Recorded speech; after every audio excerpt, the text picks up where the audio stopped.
दोस्तों, आपने कई सारे बुद्धिमान गुरुओं और महान लोगों से यह सुना होगा कि शब्दों में बड़ी ताकत है।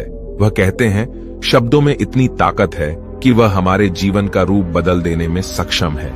पर जब हम और आप यह सुनते हैं तो हमारे मन में एक सवाल उठता है कि क्या यह सच है? क्या सिर्फ बातों से हम अपने और दूसरों की जीवन में परिवर्तन ला सकते हैं? जबकि हकीकत में तो कहा जाता है कि सिर्फ बातों से कुछ भी नहीं होता, भगवान भी उसी की मदद करते हैं जो लोग कुछ कर दिखाने में यकीन रखते हैं। तो सिर्फ शब्दों से बदलाव कैसे आएगा? तो अब इस हालत में हम किसकी सुने? हम क्या करें? क्या हम बातों और शब्दों पर ध्यान देना छोड़ दें और सिर्फ कर्मों पर ध्यान दें? या कहीं ना कहीं बातें और शब्दों का भी कुछ महत्व है? अगर आप भी अपने जीवन में कभी न कभी इस द्विविधा में फंसे हैं तो आज की यह वीडियो आपके लिए बनी है। आज हम जानेंगे कि शब्दों का हमारे जीवन में कितना बड़ा किरदार है और क्या वो सच में हमारे जीवन का रंग रूप बदल सकते हैं या नहीं। तो चलिए शब्दों की दुनिया में साहसी यात्रा पर निकलें और जानें कैसे शब्दों का जादू हमें अपनी ओर खींचता है और हमें बांधता है, और कैसे केवल शब्दों से हमारा पूरा जीवन एक नया रूप ले सकता है। क्योंकि हमारी बातें एक इंसान को बना भी सकती हैं और बिगाड़ भी सकती हैं। दोस्तों, लेकिन कहानी शुरू करने से पहले मेरी एक छोटी सी रिक्वेस्ट है आपसे, कृपया इस वीडियो को लाइक कर दे। आपका ये लाइक हमें प्रोत्साहन देता है। तो चलिए आज हम यही बातें एक कहानी के माध्यम से समझते हैं। दोस्तों, एक नगर में एक महान बौद्ध भिक्षु रहा करते थे। वह बहुत ज्ञानी थे और बहुत ही शांत स्वभाव के थे, और उनकी यह बात ही उनकी विशेषता भी थी। एक बार की बात है, बौद्ध भिक्षु नगरवासियों को उपदेश दे रहे थे। बौद्ध भिक्षु कह रहे थे कि शब्दों में जीवन बदलने की शक्ति होती है। अपने शब्दों से जीवन बदलो। हम जो भी शब्द अपने लिए या दूसरों के लिए कहते हैं या जो भी बातें करते हैं उस पे हमें ध्यान देना चाहिए। इतना कहकर बौद्ध भिक्षु ने अपना उपदेश समाप्त किया और वहां से चले गए। एक दिन वह बौद्ध भिक्षु एक मार्ग से होकर गुजर रहे थे। उसी मार्ग से एक युवक होकर गुजर रहा था। उस युवक ने जब उन बौद्ध भिक्षु को देखा तो वह जोर जोर से हंसने लगा और कहने लगा, अरे साधु महाराज, आप तो ढोंगी है। आपके उपदेशों में यह कहने से कि शब्दों में बड़ी ताकत है, आपकी बात सत्य नहीं हो जाएगी। ये सब सिर्फ बातें हैं। भला ऐसे कैसे हो सकता है कि शब्दों से हमारा जीवन बदल सकता है? उस युवक की सारी बातें उन भिक्षुओं ने ध्यानपूर्वक सुनी और उसके बाद वह मुस्कुराते हुए उस युवक से कहते हैं, बेटा, नाद से ही तो यह दुनिया प्रकट हुई है, और अच्छे शब्दों के पीछे भी नाद ही होता है जो पूरा जीवन बदल देता है। वह बौद्ध भिक्षु उस युवक से कहते हैं, देखो, मैं तुम्हें अपने अनुभव से बता रहा हूं, लेकिन फिर भी तुम्हें यकीन न हो तो तुम इसे खुद आजमा कर देख सकते हो। उन बौद्ध भिक्षु की यह बात सुनकर युवक थोड़ा सा गंभीर हो गया। उसने काफी देर सोच विचार किया और उसके बाद उन बौद्ध भिक्षु से कहता है, हे गुरुवर, अगर ऐसी बात है तो आप मेरे साथ चलिए। मेरा छोटा भाई है जिसकी उम्र करीब 25 वर्ष है और उसे न जाने क्या हुआ है। वह करीब 3 वर्षों से कुछ भी नहीं करता, बस लेटा रहता है। दिन भर वो कुछ न कुछ सोचता रहता है। उसकी यह हालत देखकर हम सब बहुत परेशान हैं। माता पिता भी बहुत चिंतित रहते हैं। हम सब ने कई तरीके अपनाए, कई योजनाएं अपनाई, लेकिन कुछ भी काम नहीं आया। हमने कई बार उससे बात करने तक की कोशिश की, लेकिन वह हमसे कुछ भी नहीं कहता। परिवार का हर एक सदस्य पूरी तरह से थक चुका है, हार चुका है। आखिर वह क्या करना चाहता है, किसी को कुछ नहीं पता। तो हमारे शब्दों से उसका जीवन क्यों नहीं बदला? और जैसा कि आप कह रहे हैं कि शब्द सचमुच जीवन बदल सकते हैं, तो क्या आप मेरी मदद करेंगे? इस पर बौद्ध भिक्षु मुस्कुराते हुए उस युवक के साथ चल पड़ते हैं। वह युवक उन बौद्ध भिक्षु को एक खेत में ले जाता है और अपने भाई की तरफ इशारा करके कहता है, हे गुरुवर, यही मेरा भाई है जो पूरे गांव में आलस और मक्कारी के लिए मशहूर है। आप कहते हैं कि शब्दों में वह शक्ति है जो हमारा जीवन बदल सकती है। तो क्या आपके शब्द इसका जीवन बदल सकते हैं? अगर यह सत्य है तो आप इसका जीवन बदल कर दिखाएं। उन बौद्ध भिक्षुओं ने उस युवक के भाई को ध्यानपूर्वक देखा। वह एक पेड़ की छांव में आराम से सो रहा था। जब बौद्ध भिक्षु उस युवक के भाई के पास पहुंचे और आराम से उसके सर पर हाथ फिराते हुए कहते हैं, उठो बेटा, बहुत देर हो चुकी है। ये सोने का समय नहीं, ये तो जागने का समय है। उन बौद्ध भिक्षुओं की आवाज सुनकर वह लड़का थोड़ा सा अचरज में पड़ गया। आखिर कौन है जो मुझे इतने प्यार से जगा रहा है, वरना सभी गांव वाले तो मुझे आलसी और मक्कार ही कहते हैं। आखिर कौन है जो मुझे इतना अपनापन दिखा रहा है। उसने आंखें खोली और आंखें मलते हुए उसने पूछा, हे गुरुवर, आप कौन हैं और यहां क्यों आए हैं? इस पर बौद्ध भिक्षु उस युवक से कहते हैं, बेटा, यह प्रश्न तो मैं तुमसे करना चाहता हूं। तुम कौन हो, यही तो तुम्हें जानने की आवश्यकता है। उन बौद्ध भिक्षुओं की बात सुनकर वह लड़का जोर से हंस पड़ता है और कहता है, हे गुरुवर, यदि आपको मेरे बारे में जानना है तो जाइए और गांव के किसी भी सदस्य से पूछ लीजिए। आपको पता चल जाएगा कि मैं कौन हूं। आपसे हर कोई यही कहेगा कि वह तो आलसी है, मक्कार है, तरह तरह के ताने सुनाएंगे, तरह तरह की बातें कहेंगे। इससे आपको ये जरूर यकीन हो जाएगा और आपको ये पता भी चल जाएगा कि मैं कौन हूं। तभी बौद्ध भिक्षु मुस्कुराते हुए उस लड़के से कहते हैं, सबसे पहले मेरी यह बात सुन लो। मेहनती इंसान के खुद के शब्द उसे अंदर तक चोट पहुंचाते हैं, इसलिए कभी भी अपने आप को कोसो मत। अपने शब्दों को सुधारो और मेरी यह दूसरी बात भी सुन लो। मैंने उन गांव वालों से नहीं पूछा कि तुम कौन हो, मैं तुमसे पूछ रहा हूं कि तुम कौन हो, लेकिन तुमने तो अपनी आदतें मुझे बताई। आलस तुम्हारी पहचान नहीं, तुम्हारी आदत हो सकती है, और इंसान नहीं, उनकी आदतें खराब होती हैं। इसलिए बेटा, तुम आलसी और मक्कार नहीं हो, ये तो तुम्हारी आदत है। बस इतनी सी बात है जो गांव वाले नहीं समझ सकते। ये सारी बातें सुनकर वो लड़का थोड़ा सा आश्चर्यचकित रह गया, क्योंकि गांव वाले हमेशा उसे मक्कार, आलसी और तरह तरह के ताने ही सुनाया करते थे। उन बौद्ध भिक्षुओं की यह बात सुनकर उस लड़के की आंखों में आंसू आ गए। वह तुरंत ही दोनों हाथ जोड़कर उन बौद्ध भिक्षु के चरणों में गिर पड़ा और उनसे कहने लगा, आप सत्य कहते हैं, यह मेरी आदत ही है और मैं इस आदत से बहुत परेशान हूं। मैंने बहुत कोशिशें भी की, लाख उपाय किए, लेकिन मैं अपनी इस आदत से छुटकारा ना पा सका। इन आदतों से बाहर आना बहुत कठिन है। मैंने कई बार आलस छोड़ने का प्रयास तक किया, पूरी कोशिश भी की, लेकिन कोई लाभ नहीं हुआ। मैं जब भी कोई कार्य करने की कोशिश करता हूं तो पता नहीं क्यों मेरा मन कहीं और भागने लगता है। मेरा दिमाग किसी और दिशा में काम करने लगता है और मैं उस काम पर ध्यान ही नहीं दे पाता। मैं क्या करूं, कैसे करूं, मुझे कुछ भी समझ नहीं आता। जब भी मैं किताबें पढ़ने की कोशिश करता हूं तो मुझे नींद आने लगती है। मन में एक अजीब सा दर्द महसूस होता है।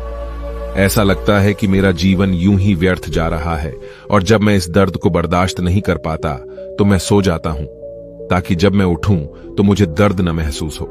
और अब तो मुझे यह भी यकीन हो चुका है कि मैं इन आदतों से नहीं निकल सकता। ये आदतें मुझे नहीं छोड़ने वाली।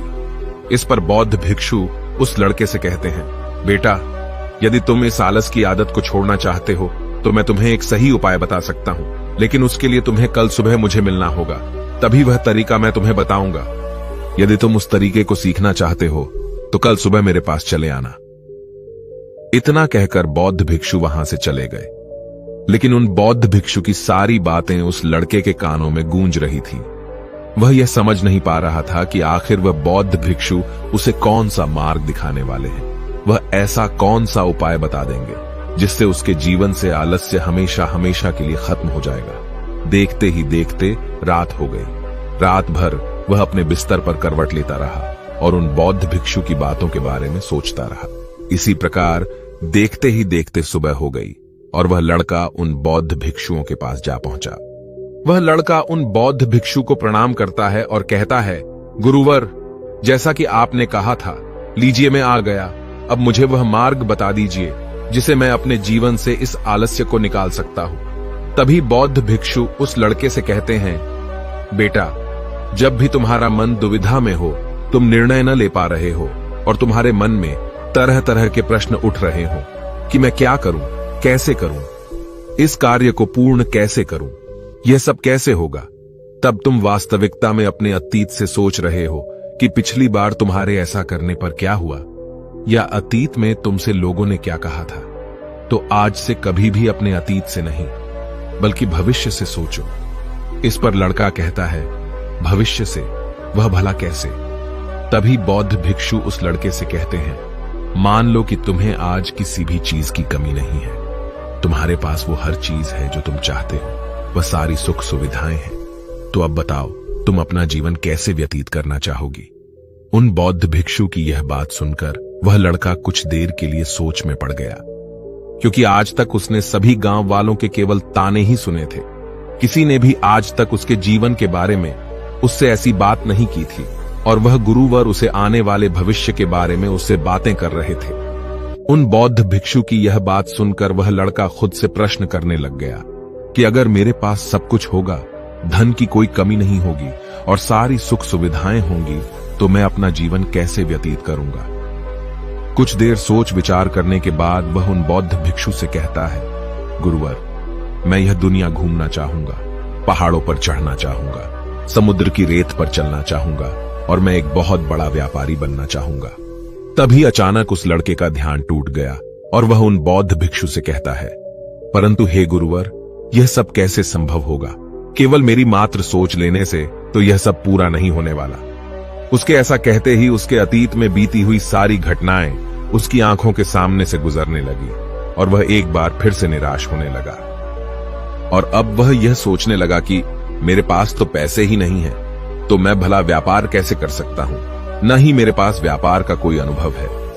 ऐसी स्थिति में मैं भला यहां से कैसे निकल सकता हूं? उस लड़के के इस प्रश्न का जवाब देते हुए वह बौद्ध भिक्षु उस लड़के से कहते हैं, भंते, हर रात में सोने से पहले तुम हर दिन अपना लक्ष्य एक कागज पर लिखो और सुबह उठकर सबसे पहले उस लक्ष्य को देखो और सोचो कि उस लक्ष्य को पाने के लिए तुम आज क्या कर सकते हो, और जो भी तुमने उस कागज पर लिखा होगा उस कार्य को उसी दिन पूरा करने की हर मुमकिन कोशिश करो। इस पर वह लड़का कहता है, ठीक है, आप सच कह रहे हैं, लेकिन जब मैं बहुत सोचने लगता हूं तो मेरा मन बेचैन होने लगता है और मन में तरह तरह के विचार उठने लगते हैं, और इन विचारों को शांत करने के लिए मैं सो जाता हूं ताकि वह विचार मुझे परेशान न कर पाए। उस लड़के की इस समस्या का समाधान करते हुए वह बौद्ध भिक्षु उस लड़के से कहते हैं, बेटा, अंतर्मन की चाल को पकड़ो और शब्दों की मदद से नया भविष्य बनाओ। तभी लड़का कहता है, हे गुरुवर, आप क्या कहना चाहते हैं? मैं आपकी बात समझ नहीं पा रहा। इस पर बौद्ध भिक्षु मुस्कुराते हुए कहते हैं, बेटा, कैसे होगा? यह जो सवाल है, यह सवाल नहीं बल्कि एक डर है जो तुम्हारे अंतर्मन में बैठा हुआ है, जो तुम्हें अगला कदम लेने से रोक रहा है, तुम्हें कदम आगे बढ़ाने से रोक रहा है। यदि तुम वास्तविकता देखो तो किसी को भी नहीं पता होता कि वह कार्य कैसे होगा, लेकिन एक इंसान जब दृढ़ निश्चय कर लेता है तो वह अपने उद्देश्य को सामने रखकर लगातार प्रयास करता रहता है और वह अपनी सफलता प्राप्त कर ही लेता है। तभी वो लड़का उन बौद्ध भिक्षु से कहता है कि हे गुरुवर, अगर ऐसी बात है तो मन में बार बार चिंता क्यों होती है? मन बार बार बेचैन क्यों हो उठता है? इस पर बौद्ध भिक्षु कहते हैं, बेटा, क्योंकि तुम्हें डर है कि तुम कमजोर हो, तुम्हारे अंतर्मन में बैठा है कि तुम में कुछ कमी है, तुम किसी काम के नहीं हो, और यही कारण है कि तुम कोशिश करने से डरते हो, क्योंकि तुम्हारा अंतर्मन हमेशा तुम्हें रोकता रहता है। जब भी तो कोई कार्य शुरू करना चाहते हो, तुम्हारा मन तुमसे पहले कह देता है, इससे आगे मत बढ़ना, अन्यथा तुम हार जाओगे, और इसी कारण तुम्हें चिंता होने लगती है, तुम्हारा मन बेचैन होने लगता है। तभी वो लड़का कहता है, गुरुदेव, आपने जो कुछ भी कहा वो बिल्कुल सत्य है, लेकिन अब आप ही मुझे बताइए कि मैं इस परेशानी से बाहर कैसे निकलूं? इसका जवाब देते हुए वो बौद्ध भिक्षु उस लड़के से कहते हैं, बेटा, इस समस्या का समाधान बहुत ही आसान और सरल है। तुमने देखा होगा कि अक्सर ही हम अपने आप को दोष देते रहते हैं, अपने आप को तरह तरह के अपशब्द कहते रहते हैं जो हमारे अंतर्मन में जाकर बैठ जाते हैं और वही हमें आगे बढ़ने से रोकते हैं। और इन शब्दों का हम पर बहुत गहरा प्रभाव भी पड़ता है, क्योंकि जैसा हम खुद से कहते हैं, जैसा हम पूरी भावनाओं के साथ सोचते हैं, हम वैसा ही बनते चले जाते हैं। इसलिए यदि तुम खुद को बदलना चाहते हो तो कि तुम भी काबिल बन सको, तो तुम्हें अपने अंतर्मन को नए संदेश देने की जरूरत है, जैसे कि मेरे शरीर का हर एक कण, हर एक हिस्सा, हर एक विचार शांति और ऊर्जा से भरा हुआ है। मैं दृढ़ संकल्प और आत्मविश्वास के साथ हर दिन के लक्ष्यों को पूरा करता हूं। मैं अपने कमजोरी को अभ्यास में बदलता हूं, चिंता को ध्यान में बदलता हूं। मैं उत्साह और ऊर्जा से भरा हुआ हूं, लगातार अपने लक्ष्यों पर काम करता हूं। ऐसे शब्द जब तुम खुद से कहोगे तो तुम शक्तिशाली महसूस करने लगोगे और तुम्हारी सारी चिंताएं खत्म होने लगेंगी, क्योंकि यही शब्दों की ताकत है। वह तुम वही बना देंगे जो तुम खुद से कहोगे। तुम जितनी भावना के साथ यह वाक्य बोलते हो, उसे महसूस करते हो, उतनी ही भावनाओं से यह शब्द तुम पर असर करना शुरू कर देंगे। धीरे धीरे यह शब्द तुम्हारे मन और व्यक्तित्व की सोच का हिस्सा बन जाएंगे। लेकिन मेरी एक बात याद रखना कि तुम्हारा अंतर्मन इतनी आसानी से हार नहीं मानने वाला। जब तुम आगे बढ़ोगे तो मौका मिलते ही वह तुम्हें पीछे खींचेगा। तुम्हारे अतीत के बीते हुए सारे कड़वे अनुभव तुम्हें याद दिलाएगा, ताकि तुम डर जाओ और एक बार फिर से अपने लक्ष्य का पीछा करना छोड़ दो। लेकिन तुम्हें इसकी चिंता नहीं करनी है। उन सकारात्मक शब्दों के कारण तुम्हारा मन सकारात्मक विचारों को स्वीकार करने लगेगा। आगे वह बौद्ध भिक्षु उस लड़के को चेतावनी देते हुए कहते हैं, मेरी एक बात और याद रखना कि तुम्हारा ध्यान आलस्य पर नहीं होना चाहिए। अर्थात तुम्हें कभी आलस नहीं मिटाना, बल्कि तुम्हें एक नए भविष्य का निर्माण करना है, एक नए व्यक्तित्व का निर्माण करना है। तुम्हारा पूरा ध्यान केवल इस पर ही होना चाहिए। उन बौद्ध भिक्षुओं की बात सुनकर लड़का कहता है, ठीक है गुरुवर, आप जैसा कहते हैं मैं वैसा ही करूंगा। तभी वह बौद्ध भिक्षु उस लड़के से कहते हैं, बेटा, अभी तो मैं इस गांव से जा रहा हूं, लेकिन कुछ सालों के बाद मैं वापस आऊंगा। इतना कहकर बौद्ध भिक्षु वहां से चले गए और वह लड़का अपने घर लौट गया। लेकिन अब उस लड़के के मन में तरह तरह के विचार चल रहे थे। वह लड़का यह सोच रहा था कि अगर मैं अपनी मनपसंद जिंदगी जीने लगूंगा, अगर मैं दुनिया घूमने लगा, नए लोगों से मिलने लगा और अपनी पसंद का काम करने लगा, तो मेरी जिंदगी कैसी होगी। उस बात को ध्यान करके उसने एक कागज पर अपना लक्ष्य लिखा और लिखकर सो गया। अगली सुबह जब उसकी आंखें खुलीं तो उसने उस पेपर पर लिखा हुआ लक्ष्य एक बार दोहराया। उसके बाद वह कुछ देर के लिए शांत हो गया। तभी उसे उन बौद्ध भिक्षु की बात याद आई कि तुम अपने लक्ष्य के लिए आज क्या कर सकते हो। उसने खुद से सवाल किया कि मैं आज अपने इस लक्ष्य को प्राप्त करने के लिए क्या कर सकता हूं। तभी उसे एक बार फिर से उस पेपर की तरफ ध्यान दिया। उस पेपर पर लिखा था कि मैं बाजार जाता हूं और लोग व्यापार करने की कौन सी चीजें, कौन से सामान लेकर आते हैं। मैं उन चीजों को देखता, उन चीजों को पता करता। वो पढ़ने के बाद तुरंत ही बाजार चला गया। वह अलग अलग दुकानों पर बैठा उन्हें देखा, लेकिन उसे कुछ समझ नहीं आ रहा था, क्योंकि लोग अलग अलग व्यापार कर रहे थे, अलग अलग तरह की चीजें और सामान ले रहे थे, और किसी ने उसकी कोई मदद नहीं की। वह बहुत उदास हो गया और निराश होकर वापस घर लौट आया। तभी उस लड़के को उन बौद्ध भिक्षु की एक और बात याद आई। शब्दों में बहुत ताकत है और शब्द हमारा जीवन बदल सकते हैं। उसे वह सकारात्मक विचार याद आए। वह उन्हें सुबह शाम दोहराने लगा और अब से वह हर दिन ऐसा ही करता। देखते ही देखते 1 महीना बीत चुका था, लेकिन अब तक उसके जीवन में कोई बदलाव नहीं आया था। अब वह लड़का यह सोचकर निराश होने लगा था कि उसके जीवन में तो कुछ भी परिवर्तन नहीं हो रहा। लेकिन 1 महीने के बाद उसे महसूस हो रहा था कि वह पहले से अच्छा महसूस कर रहा है। उसका दिमाग अब अच्छी तरह से सोच पा रहा है। वह पहले से ज्यादा चलने फिरने लगा है। धीरे धीरे उसे समझ में आने लगा कि जो लोग आगे बढ़ते हैं, महान काम करते हैं, उनकी सोच में कितना अंतर होता है।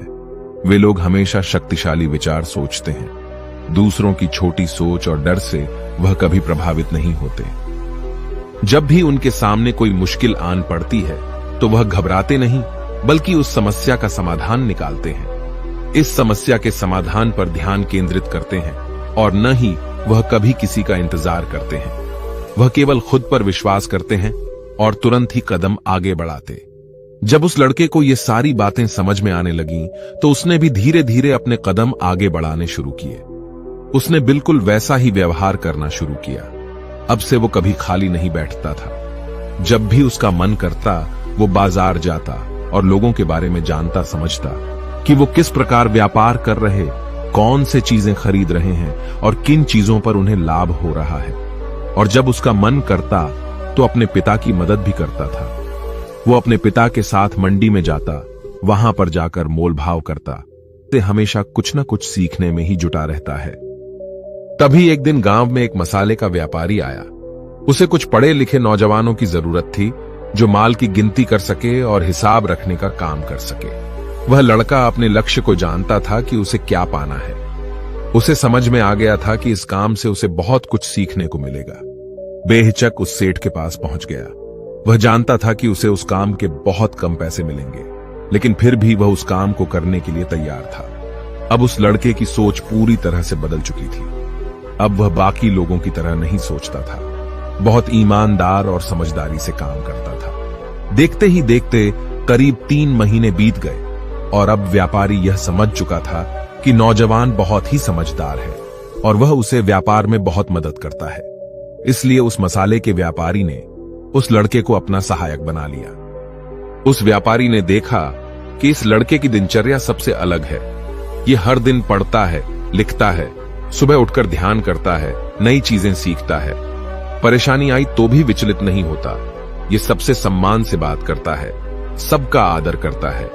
देखते ही देखते 1 साल बीत चुके थे और अब तो व्यापारी उस नौजवान से बहुत खुश था। उसने धीरे धीरे उस नौजवान को व्यापार के सारे गुण सिखा दिए और देखते ही देखते वह लड़का अब एक छोटा सा व्यापारी बन चुका था। और जब उस लड़के के अंदर व्यापार की समझ आ गई तो उसने जड़ी बूटियों का व्यापार शुरू कर दिया और देखते ही देखते केवल कुछ ही वर्षों में उस नगर का सबसे बड़ा व्यापारी बन गया। लोग उसे सबसे बड़े व्यापारी के नाम से जानने लगे। उसकी नाम दूर दूर तक फैलने लगा। करीब 5 वर्षों बाद जब वह वापस अपने घर लौटा तो लोग बहुत हैरान थे। उसे देखकर लोग बहुत अचंभित थे। उसके सारे जानने वालों ने उस लड़के से पूछा, तुम इतना कैसे बदल गए? तब उसने कहा, उन गुरु ने सच ही कहा था, शब्दों से हम जीवन बदल सकते हैं। वैसे आपने आज के इस वीडियो से क्या सीखा हो, मुझे आप कमेंट में जरूर बताइएगा। इसी के साथ में उम्मीद है कि आपको आज की ये वीडियो जरूर पसंद आई होगी। तो इस वीडियो को लाइक और अपने दोस्तों के साथ शेयर भी जरूर कीजिएगा और हमें ऐसे ही सपोर्ट करने के लिए चैनल को सब्सक्राइब जरूर दबा दीजिएगा। तो चलिए फिर मिलते हैं अगली वीडियो में। तब तक के लिए अपना ख्याल रखें। धन्यवाद और नमो बुद्धाय।